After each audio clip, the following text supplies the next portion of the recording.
Hi friends, you are very most welcome on Unique Study with Ajay।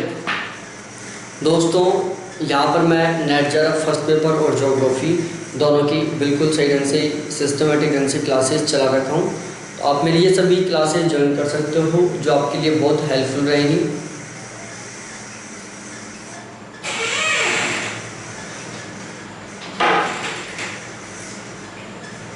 तो देखो, हम यहाँ पर पर्यावरण पढ़ रहे हैं। क्या पढ़ रहे हैं? पर्यावरण। और पर्यावरण में हम आज पढ़ेंगे चैप्टर 15।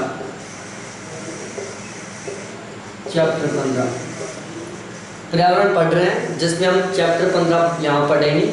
इससे पहले मैं टोटल 14 चैप्टर करवा दिया, जिसमें मैंने पर्यावरण क्या है उसके बारे में बता दिया, और पर्यावरण से रिलेटेड जो राष्ट्रीय कॉन्फ्रेंस हुई थी, सम्मेलन हुए थे, उनके बारे में समझा दिया, और जो अंतर्राष्ट्रीय सम्मेलन हुए थे उनके बारे में भी मैं बहुत कुछ बता चुका हूँ, और कुछ थोड़ा बहुत बचा हुआ है जिसके बारे में मैं बिल्कुल पॉइंट टू पॉइंट आगे बताता हुआ चलूँगा। तो आपसे पहले मेरी रिक्वेस्ट है कि यदि आप रीट की तैयारी कर रहे हो, CTET की तैयारी कर रहे हो, नेट JARF की तैयारी कर रहे हो, या फिर SET की तैयारी कर रहे हो, तो आप बिल्कुल इस वीडियो को लास्ट तक देखें। इसके अलावा जो मेरे 14 चैप्टर हैं उनको देखें, और रेगुलर मैं ऑब्जेक्टिव वीडियो भी बनाता हूँ। एनवायरनमेंट की मैं रेगुलर ऑब्जेक्टिव वीडियो भी बनाता हूँ, तो आप मेरे उन सभी ऑब्जेक्टिव वीडियोस को भी देखें। हो सकेगी तो मैं डिस्क्रिप्शन में उसका लिंक दे दूँगा। बाकी आप चैनल की प्लेलिस्ट में जाएं और वहाँ से देख के और फिर आप आराम से मेरे जो ऑब्जेक्टिव वीडियो है उनको अच्छे तरीके से देख सकते हो। बाकी मैं डिस्क्रिप्शन में उनके लिंक दे दूँगा, ठीक है। और इसके अलावा एक रिक्वेस्ट हो रहा है मेरी कि यदि आप मेरे व्हाट्सएप ग्रुप में ऐड होना चाहते हो, मैं एक व्हाट्सएप ग्रुप बना रखा हूँ नेट JARF का, तो आप मेरे उस व्हाट्सएप ग्रुप में भी जुड़ सकते हो। और उस व्हाट्सएप ग्रुप में ऐड होने के कॉन्टैक्ट नंबर है 7891350470, ठीक है। ये था हमारा जनरल इंट्रोडक्शन। और वीडियो स्टार्ट करूँ उससे पहले रिक्वेस्ट है कि चैनल को एक बार ज़रूर सब्सक्राइब कर लो, बेल आइकन को दबा दो, जिससे कि आप कोई भी वीडियो मिस ना कर पाओ। तो जो चैप्टर 15 है, चैप्टर 15, उसमें हम आज पढ़ेंगे क्योटो प्रोटोकॉल। Kyoto protocol.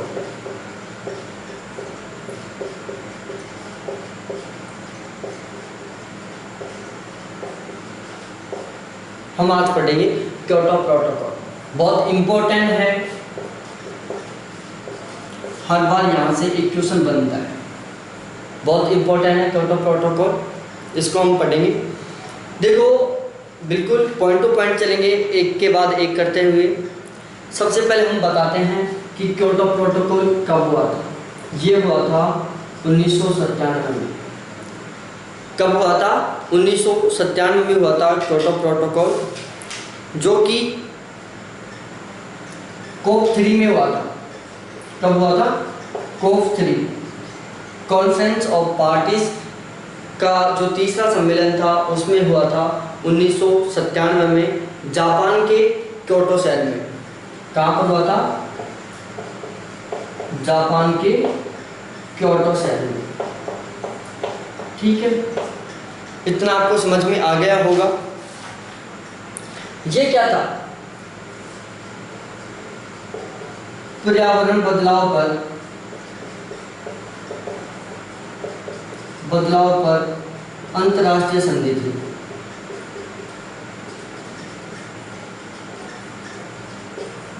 कि जो क्योटो प्रोटोकॉल था वो पर्यावरण बदलाव पर एक अंतर्राष्ट्रीय संधि थी। और जो क्योटो प्रोटोकॉल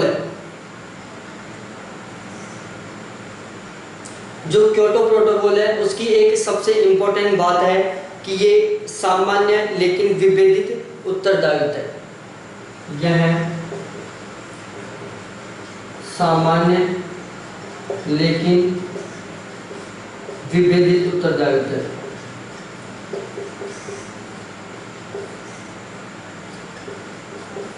उत्तरदायित्व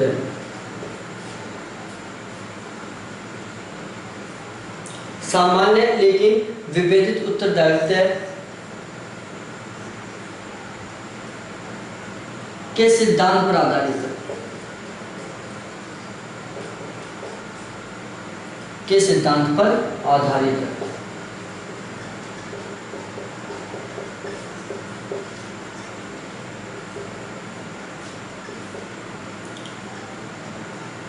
यह सामान्य लेकिन विभेदित उत्तरदायित्व के सिद्धांत पर आधारित है। और ये सिद्धांत क्या है?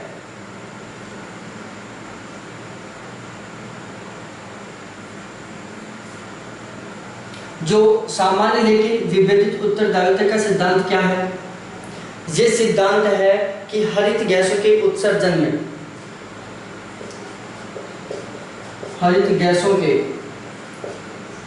के उत्सर्जन में किसके में?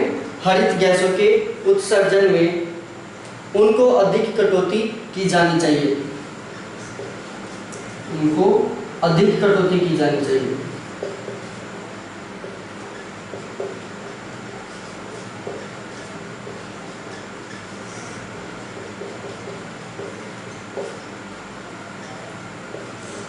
यह मतलब है कि जो क्योटो प्रोटोकॉल है वो सामान्य लेकिन विभेदित उत्तरदायित्व के सिद्धांत पर आधारित है, जिसका मतलब है कि हरित गैसों के उत्सर्जन में उनको अधिक कटौती की जानी चाहिए।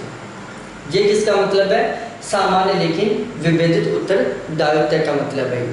यहाँ तक आपको बिल्कुल समझ में आ गया होगा कि क्योटो प्रोटोकॉल 1997 में हुआ था, जो कोप 3 से संबंधित है, कॉन्फ्रेंस ऑफ पार्टीज।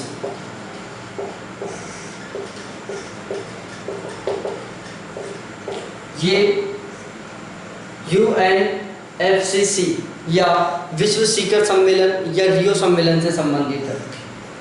ठीक है। और जो क्योटो प्रोटोकॉल था वो जापान के क्योटो शहर में हुआ था। ये एक पर्यावरण बदलाव पर अंतर्राष्ट्रीय संधि है। यह सामान्य लेकिन विभेदित उत्तरदायित्व के सिद्धांत पर आधारित है। और सामान्य लेकिन विभेदित उत्तरदायित्व का सिद्धांत क्या बताता है वो मैंने आपको नीचे लिख दिया है। ठीक है। अब हम आगे चलते हैं थोड़ा सा, बिल्कुल इसी तरीके से पढ़ेंगे हम। इसका लक्ष्य क्या है कि भाई जो ये सिद्धांत है इसका लक्ष्य क्या है, इसका उद्देश्य क्या है? तो इसका जो लक्ष्य है वो है जलवायु परिवर्तन के जिम्मेदार कारकों पर नियंत्रण। जलवायु परिवर्तन के जिम्मेदार कारकों पर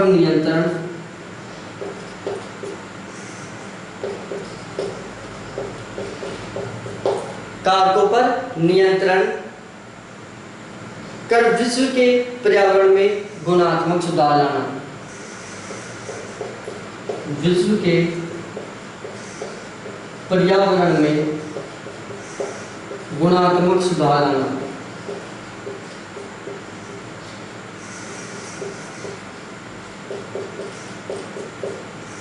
कि जो क्योटो प्रोटोकॉल था उसका टारगेट था जलवायु परिवर्तन के जिम्मेदार कारकों पर नियंत्रण कर विश्व के पर्यावरण में गुणात्मक सुधार लाना। कैसा सुधार लाना? गुणात्मक सुधार लाना। ठीक है। अब हम आगे बात करते हैं कि जो क्योटो प्रोटोकॉल था, क्योटो प्रोटोकॉल, इसमें 2 प्रतिबद्धता थी।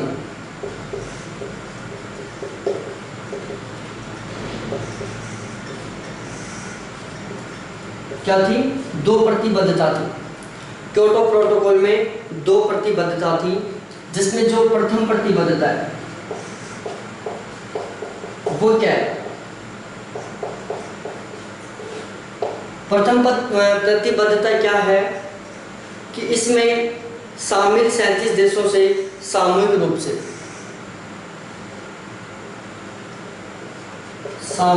इसमें शामिल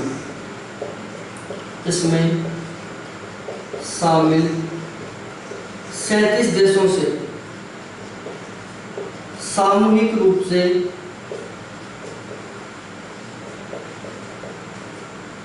इसमें शामिल 37 देशों से सामूहिक रूप से ग्रीन हाउस गैस उत्सर्जन को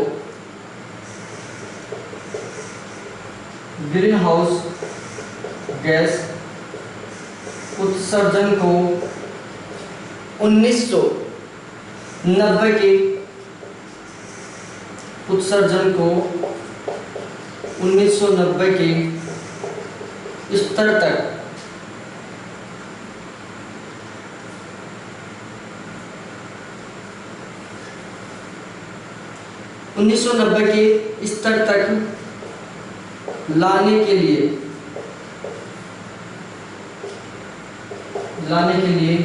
2008 से 2012 तक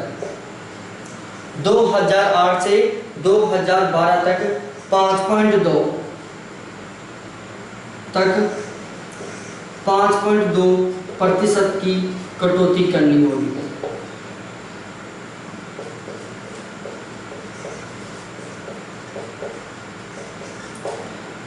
इसकी प्रथम प्रतिबद्धता क्या थी कि इसमें शामिल 37 देशों से सामूहिक रूप से ग्रीन हाउस गैस उत्सर्जन को 1990 के स्तर तक लाने के लिए 2008 से 2012 तक 5.2% की कटौती करनी होगी। किसमें? ग्रीन हाउस गैसों में। किसमें कटौती करनी होगी? ग्रीन हाउस गैसों में। यहां पर आप लिख सकते हो ग्रीन हाउस गैस में 5.2% की कटौती करनी होगी। यहाँ पर आप इस तरीके से लिख सकते हो। और यह संधि 2012 में समाप्त हुई। जो प्रथम प्रतिबद्धता थी वो कब समाप्त हुई? 2012 में। ध्यान रखना, प्रथम प्रतिबद्धता स्टार्ट कब हुई? 2008 में। और समाप्त कब हुई? 2012 में। ये क्वेश्चन पूछता रहता है, ठीक है। अब उसके बाद हम आगे बात करते हैं सेकंड प्रतिबद्धता की, कि सेकंड प्रतिबद्धता क्या है। द्वितीय प्रतिबद्धता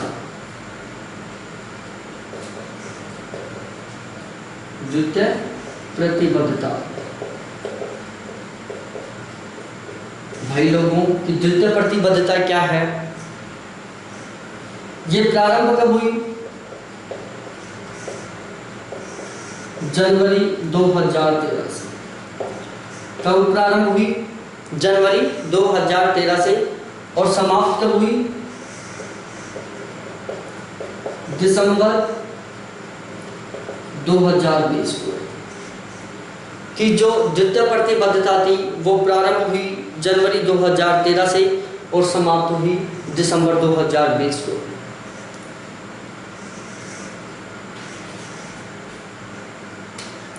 अब इसमें क्या हुआ? इसमें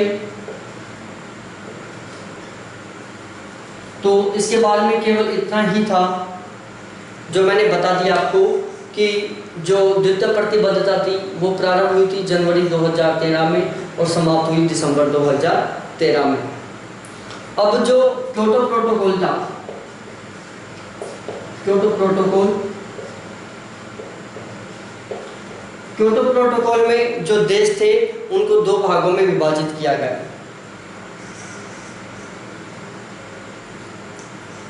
देशों को दो भागों में विभक्त किया गया।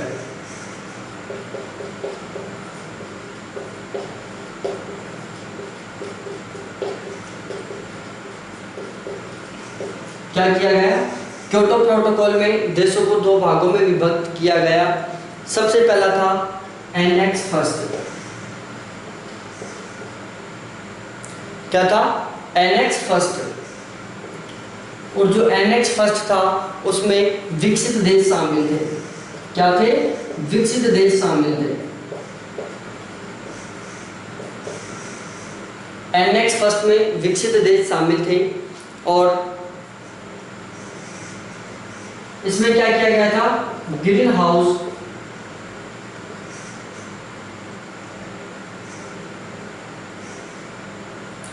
इसको थोड़ा सा मॉडिफाई कर लो।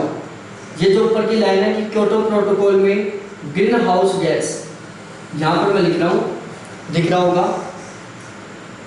ग्रीन हाउस गैस, गैसों की उत्सर्जन में कमी के लिए देशों को दो भागों में विभाजित किया गया। थोड़ा सा मॉडिफाई करना है कि क्योटो प्रोटोकॉल में ग्रीन हाउस गैसों के उत्सर्जन में कमी के लिए देशों को दो भागों में विभाजित किया गया।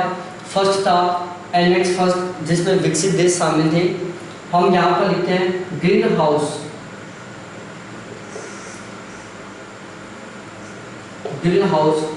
गैसों की कटौती प्रतिशत, ग्रीन हाउस गैसों की कटौती, वो भी प्रतिशत में। सबसे पहले हम बात करते हैं यूरोपियन कंट्री। बहुत इंपॉर्टेंट बात है, यूरोपियन देशों को ग्रीन हाउस गैस में 8% की कमी करनी थी। उसके बाद है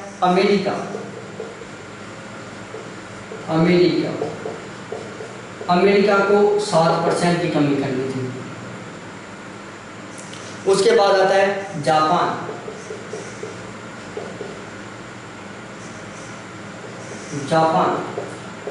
को 6% की कमी करनी थी। और उसके बाद है कनाडा को 3% की कमी करनी थी। ये थे 4 विकसित देश जिनको ग्रीन हाउस गैस में इस प्रकार कटौती करनी थी। यूरोपियन कंट्रीज को 8%, अमेरिका को 7%, जापान को 6% और कनाडा को 3%। बिल्कुल इस तरीके से इनको कमी करनी थी, जिनको हम एनेक्स फर्स्ट बोलते हैं। उसके बाद हम डिस्कस करते हैं एनेक्स सेकंड पर। क्वेश्चन आ जाता है कि ग्रीन हाउस गैसों की कटौती को कम करने के लिए क्योटो प्रोटोकॉल में देशों को कितने पार्ट्स में डिवाइड किया गया? 2 पार्ट्स में। फर्स्ट एनेक्स फर्स्ट, जिसमें विकसित कंट्री शामिल थे, और सेकंड था एनेक्स सेकंड।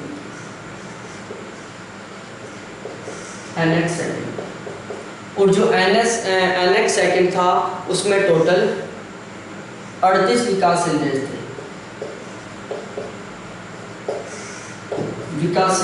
इसमें क्या थे? विकासशील देश थे।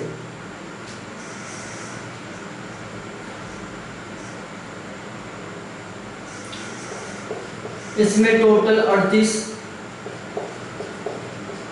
विकासशील देश थे, जिनको ग्रीन हाउस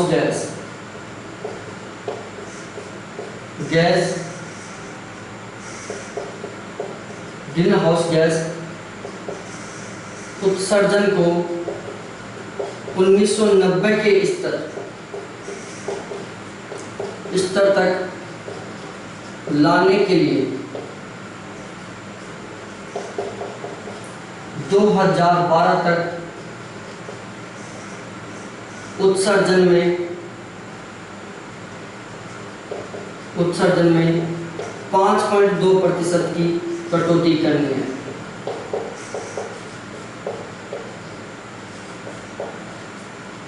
कि जो एनेक्स सेकंड था उसमें विकासशील कंट्री शामिल थे, टोटल 38 देश शामिल थे उसमें। और उसमें क्या बात बोली गई? उसमें बात बोली गई कि ग्रीन हाउस गैस उत्सर्जन 1990 के स्तर तक लाने के लिए 2012 तक उत्सर्जन में 5.2% की कटौती करनी है।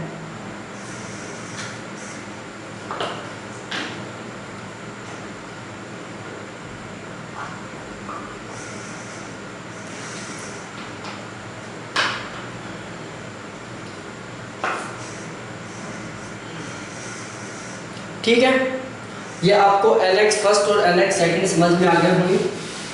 अब हम आगे बात करते हैं।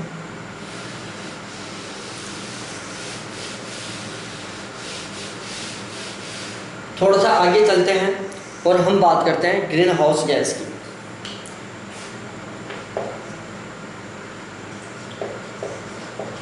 क्योटो प्रोटोकॉल में कुल 6 ग्रीन हाउस गैस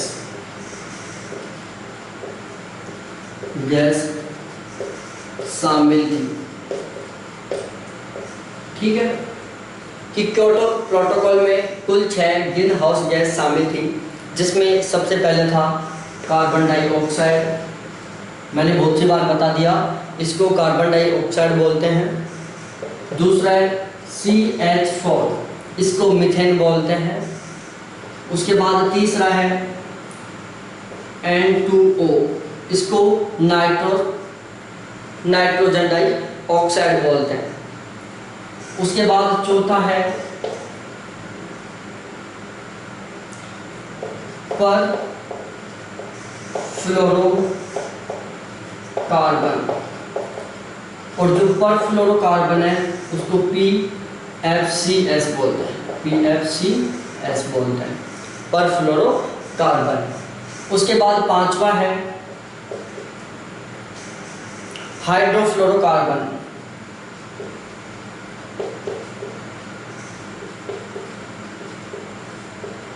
क्या है? हाइड्रोफ्लोरोकार्बन, इसको HFCS बोलते हैं। और उसके बाद है छठा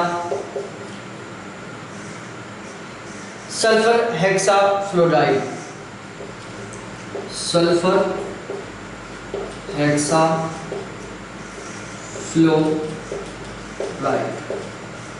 क्या है? सल्फर हेक्साफ्लोराइड, जिसको हम बोलते हैं SF3। तो ये टोटल 6 ग्रीन हाउस गैस थी जिनको क्योटो प्रोटोकॉल में शामिल किया गया था। क्योटो प्रोटोकॉल में इन 6 गैसों को ग्रीन हाउस गैस माना गया था। ठीक है, क्योटो प्रोटोकॉल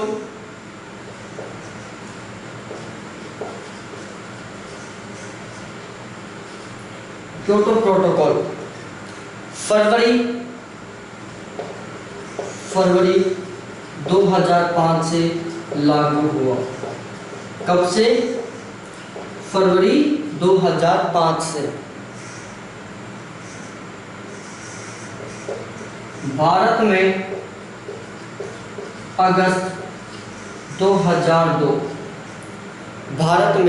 अगस्त 2002 से क्योटो प्रोटोकॉल का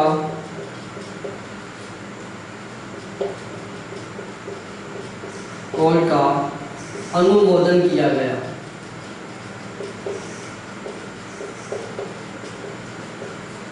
समझ गए होंगे?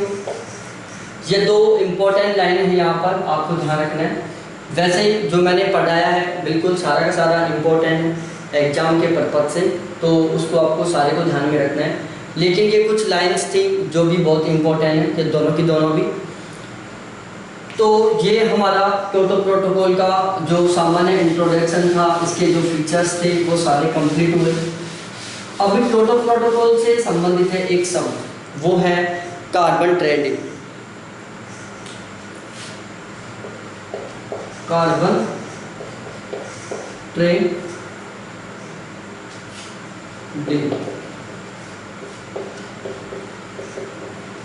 कार्बन ट्रेडिंग, ये जो शब्द है वो क्योटो प्रोटोकॉल से संबंधित है।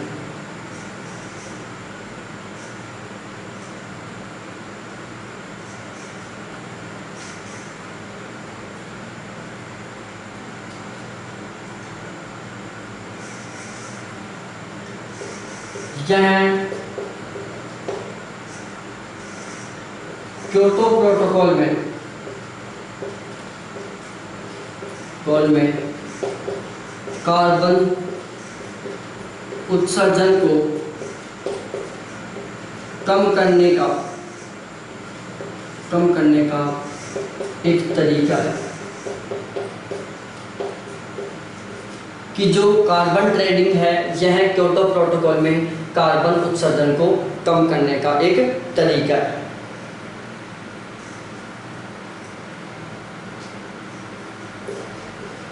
इस कमी को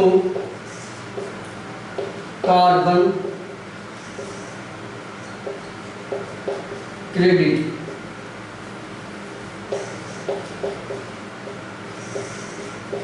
की यूनिट में मापा जाता है।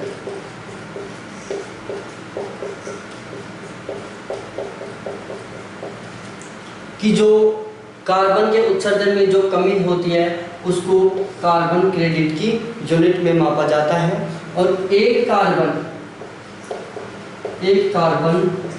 Credit equal to 10 ton 1 ton carbon. ठीक है कि एक carbon credit equal to 1 ton carbon. तो ये था हमारा कार्बन क्रेडिट के संबंध में कुछ इम्पोर्टेंट बातें जिनको हम कार्बन ट्रेडिंग भी बोलते हैं। अब हम आज बात करते हैं बिल्कुल आपके रिवीजन की, इसकी रिवीजन की बात करते हैं।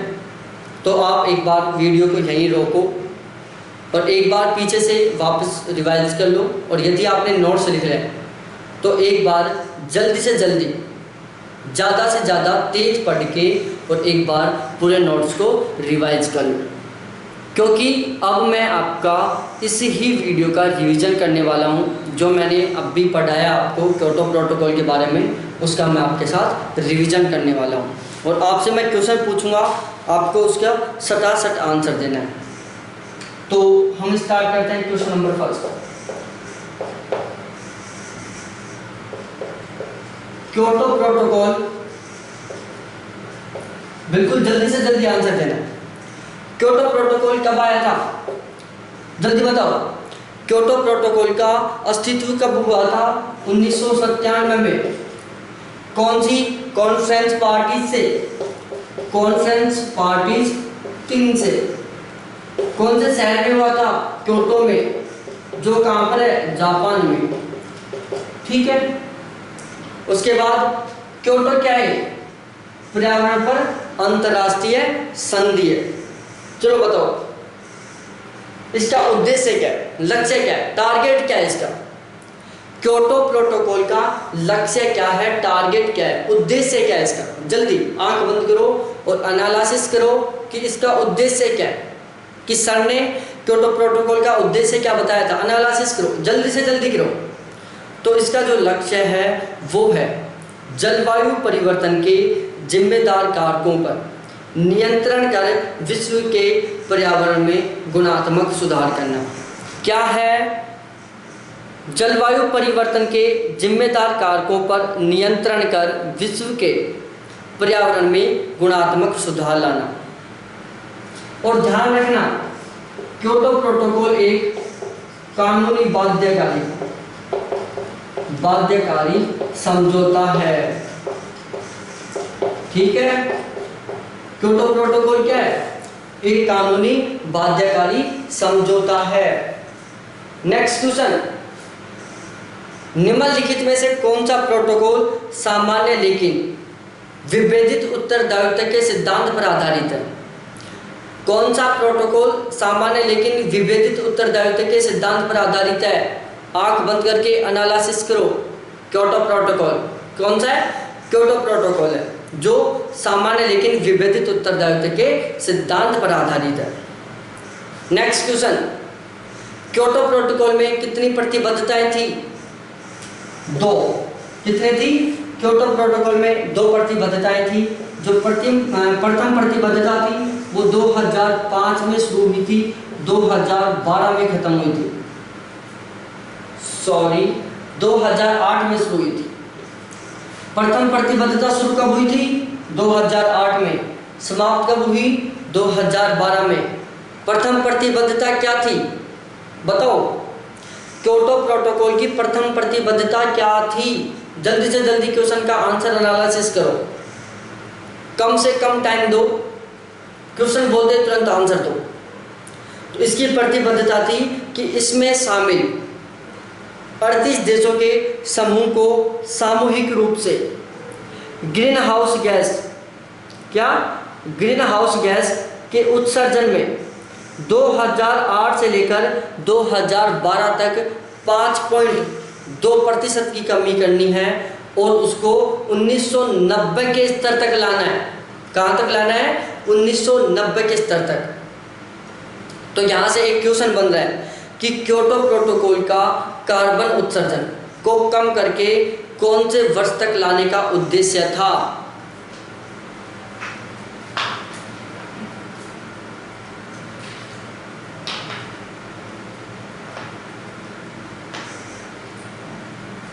मैं 1 मिनट में लिख देता हूं ये क्वेश्चन, बहुत इंपॉर्टेंट क्वेश्चन है। क्योटो प्रोटोकॉल का कार्बन उत्सर्जन को कम करके कौन से वर्ष तक लाने का उद्देश्य था?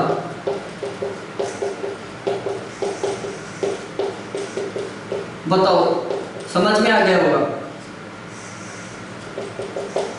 कि क्योटो प्रोटोकॉल का कार्बन उत्सर्जन को कम करके कौन से वर्ष तक लाने का उद्देश्य था? वो था 1990 के वर्ष तक। कौन से सन के बीच में? 2008 से लेकर 2012।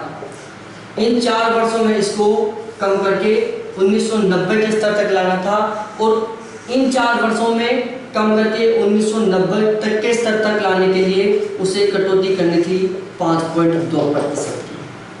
कितने? 5.2% की। नेक्स्ट क्वेश्चन, सेकंड प्रतिबद्धता कब शुरू हुई? 2012 में, जनवरी 2012 में। कब शुरू हुई? जनवरी 2012 में। समाप्त कब हुई?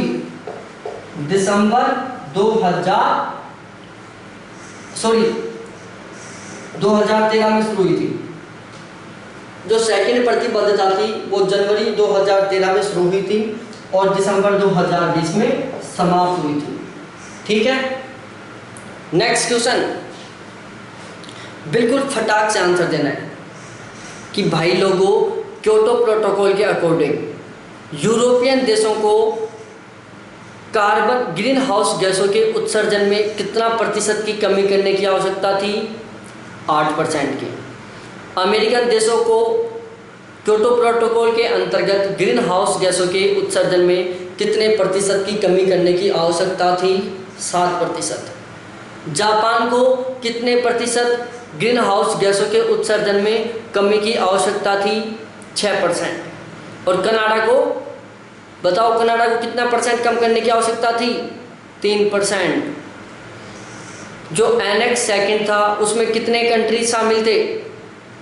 एनेक्स सेकंड में टोटल 38 कंट्री शामिल थे। एनेक्स सेकंड में कौन से कंट्री शामिल थे? तो दोस्तों एनेक्स सेकंड में विकासशील डेवलपिंग कंट्रीज शामिल थे। एनेक्स फर्स्ट में कौन से कंट्री शामिल थे? विकसित देश शामिल थे। तो जो एनेक्स सेकंड था जिसमें टोटल 38 विकासशील देश शामिल थे, तो उन्होंने टारगेट लिया था कि ग्रीन हाउस गैसों के उत्सर्जन को 1990 तक के स्तर तक लाने के लिए 2008 से 2012 के बीच 4 वर्षों में उनको ग्रीन हाउस उत्सर्जन में 5.2% की कमी लानी है। कितनी की कमी लानी है? 5.2% की। और जब वो 4 वर्ष 2008 से 2012 तक ग्रीन हाउस गैसों के उत्सर्जन में 5.2% की कमी लाते हैं, तो उनका जो ग्रीन हाउस उत्सर्जन है वो 1990 के स्तर तक बिल्कुल आसानी से पहुंच जाएगा। ठीक है। नेक्स्ट क्वेश्चन, ग्रीन हाउस उत्सर्जन में जो क्योटो प्रोटोकॉल था, क्या था? Kyoto protocol. क्योटो प्रोटोकॉल में कौन कौन सी ग्रीन हाउस गैसों को शामिल किया गया था? आंख बंद करो और क्वेश्चन का सही आंसर दो। आपको आंख बंद करनी है और क्वेश्चन का एनालिसिस करना है कि इसका सही आंसर क्या होगा। बिल्कुल ईमानदारी दिखानी है। यहाँ पर आप बेईमानी करके कुछ भी नहीं उखाड़ सकते केवल अपना खुद का उखड़वा सकते हो, अपनी खुद की ऐसी कर सकते हो यदि आप यहाँ पर बेईमानी करोगे, आप यहाँ पर सही ढंग से अपना एनालिसिस नहीं करोगे। तो आपको बिल्कुल सही ढंग से सोचना है आंख बंद करके कि क्योटो प्रोटोकॉल में टोटल कितने ग्रीन हाउस गैसों को शामिल किया गया था? 6। कौन कौन सी थी? सबसे पहले थी कार्बन डाइऑक्साइड, फिर थी मीथेन, फिर थी नाइट्रस ऑक्साइड N2O, फिर था परफ्लोरोकार्बन, फिर था हाइड्रोफ्लोरोकार्बन और फिर था सल्फर हेक्साफ्लोरिडो। ये टोटल 6 गैस थी जिनको क्योटो प्रोटोकॉल में ग्रीन हाउस गैस माना गया था। क्योटो प्रोटोकॉल कब लागू हुआ था? फरवरी 2005 में। और भारत ने क्योटो प्रोटोकॉल का अनुमोदन कब किया था? अगस्त 2002 में। नेक्स्ट, कार्बन ट्रेडिंग को किस यूनिट में मापा जाता है? कार्बन क्रेडिट में।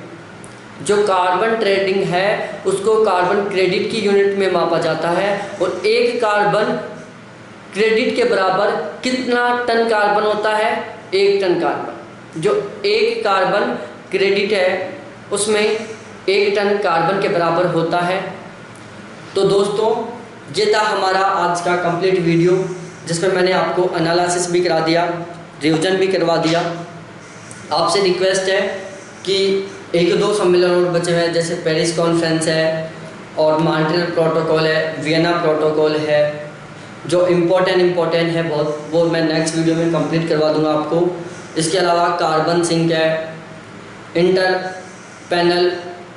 इंटरपैनल है। तो समथिंग 2 वीडियो का मटेरियल बचा हुआ है। उसके बाद हम बात करेंगे इन्वायरमेंट के और भी इम्पोर्टेंट क्वेश्चन बचे हुए हैं जिनके ऊपर हम डिस्कशन करेंगे। लेकिन उससे पहले मेरी आपसे रिक्वेस्ट है, प्लीज़ चैनल पर नए हो तो इसको ज़रूर सब्सक्राइब करें, मेरा सपोर्ट करें, क्योंकि मैं आपका सपोर्ट कर रहा हूँ। और बहुत अच्छा स्कोर चाहते हो, इन सभी की PDF लेना चाहते हो तो मेरे कॉन्टैक्ट नंबर हैं 7891 350470।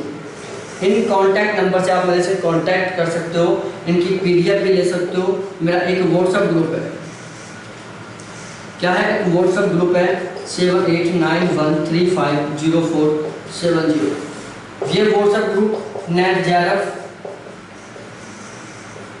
और सेट इन 2 एग्जाम्स के लिए 75% प्लस का स्कोर कराने के लिए। यदि आप नेट JRF या सेट के पेपर में 75% प्लस का स्कोर करना चाहते हो तो मेरे अपने खुद के व्हाट्सएप ग्रुप में जुड़ें जिसके कॉन्टैक्ट नंबर ये हैं। और प्लीज़ वीडियो को अपने फ्रेंड्स के साथ शेयर करें, ढेर सारा लाइक करें और ढेर सारे कमेंट्स करें, लेकिन आपकी और मेरी इज्जत का ध्यान रखते हुए। फिर मिलते हैं नेक्स्ट वीडियो के साथ। देखने के लिए थैंक्स, बाय। बिल्कुल सीरियसली होकर पढ़ो।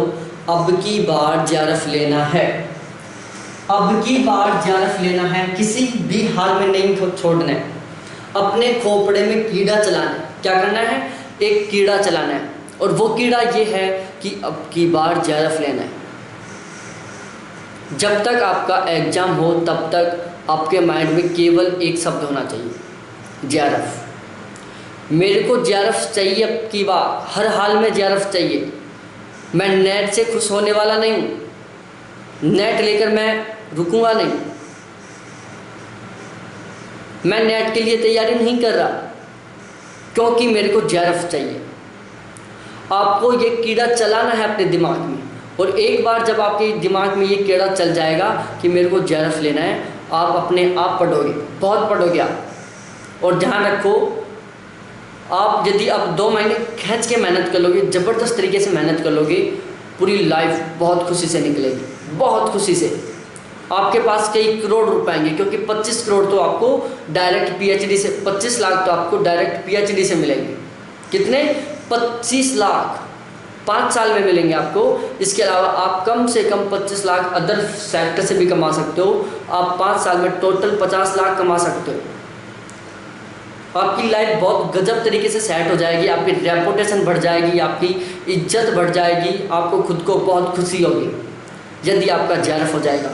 और ये सारा का सारा आपको मात्र 2 महीनों में मिल सकता है। यदि आप 2 महीने खींच के मेहनत कर लोगे, बहुत खुशी मिलेगी, बहुत बेस्ट लाइफ जाएगी। और यदि भाई लोगों 2 महीने मेहनत नहीं करोगे ना, फिर आप टी स्टॉल पर बैठ के, और जो छोटे छोटे बच्चे दोबारा से नेट की तैयारी करने की सोच रहे होंगे या फिर अदर कोई कैंडिडेट कंपटीशन की प्रिपरेशन करेगा, उसको बैठ के गाइड करोगे कि भाई लोगों पढ़ो। हम भी उस टाइम पढ़ लेते तो आज यहाँ पर चाय की दुकान नहीं खोलते, आज हम यहाँ पर बैठ के मट्ठी नहीं बेचते, यदि हम भी उस टाइम पढ़ लेते। इस तरीके से आप दूसरे को सजेस्ट करेंगे तो बेस्ट है। केवल 2 महीने लाइफ को बदल दो, ये आपके पास एक बहुत बेस्ट अपॉर्चुनिटी है। 2 महीनों में अपनी पूरी ज़िंदगी को बदलने की, पूरी ज़िंदगी बदल जाएगी। तो ठीक है, बिल्कुल कीड़ा चला लो दिमाग में कि JRF लेना है, JRF लेना है। ठीक है, थैंक्स देखने के लिए, बाय।